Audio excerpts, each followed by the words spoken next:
Hello friends, welcome to my channel Sushant Chess Wise. Today we are going to look at the next topic, that is the practical Rook Endgames. And today we have got a race of pawn situation in the Rook Endgame.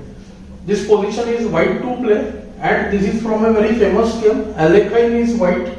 Alekhine was the 4th world champion and he is playing against Bogolyubov. It is one of their match games played in 1929. We can see that white is standing somewhat better here. His pawn is already on the 5th rank, and as per the principles we discussed before, finding the white move is very easy. Whenever there is race of pawn in Rook Endgame, the idea is very simple. The rooks have to be given up for each other's pawn, and then the drawing is very easy. But often during these kind of positions, king and pawn versus rook scenario arises when the king position becomes very important.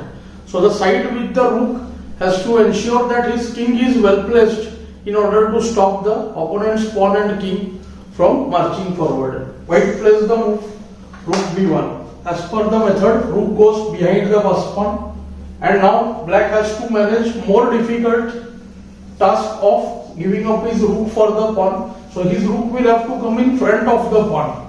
The problem with the rook in front of the pawn is the rook becomes passive, whereas from behind it usually has more squares and it can do its other duty from the place behind the pawn.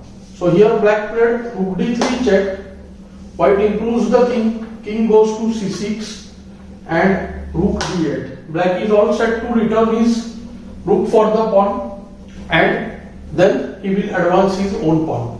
White goes b6, and this is a very instructive case. Bogolyubov was black, and here black has, out of the 3 king moves, only one correct move. The king wants to advance ahead. So g4, f4 or e4, which one? If you have guessed it properly, very good.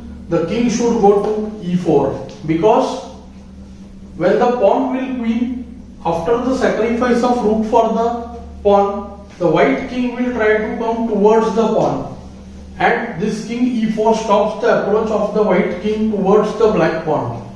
Hence the move ke4 would have drawn, but black lost after the move kg4. Black played kg4 in the game. We may think that the king will not be near the opponent's king, so rook checks will not harass the king. King and pawn will move freely, but the opponent's king is getting space over here. Let's see the analysis.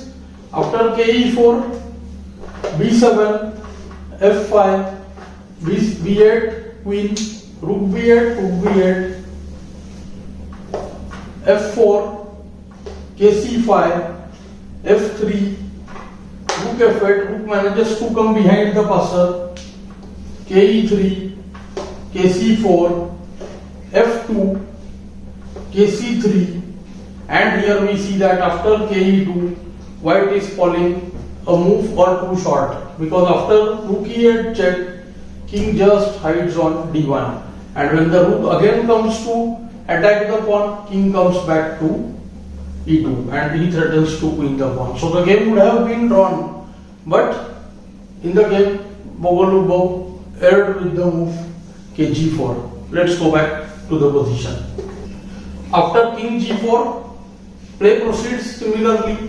b7, f5, b8 queen, rook takes b8, white takes the rook with his rook, and now we see the white king manages on time. King d5, this move was not available if black would have kept his king on e4.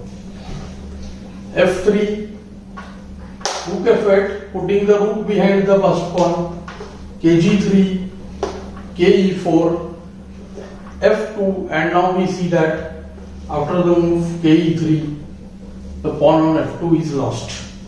kg2 and rook takes f2, and Alekhine won the game. I hope you are finding these lessons useful and instructive. Do like, share and subscribe the channel. Thanks for your time.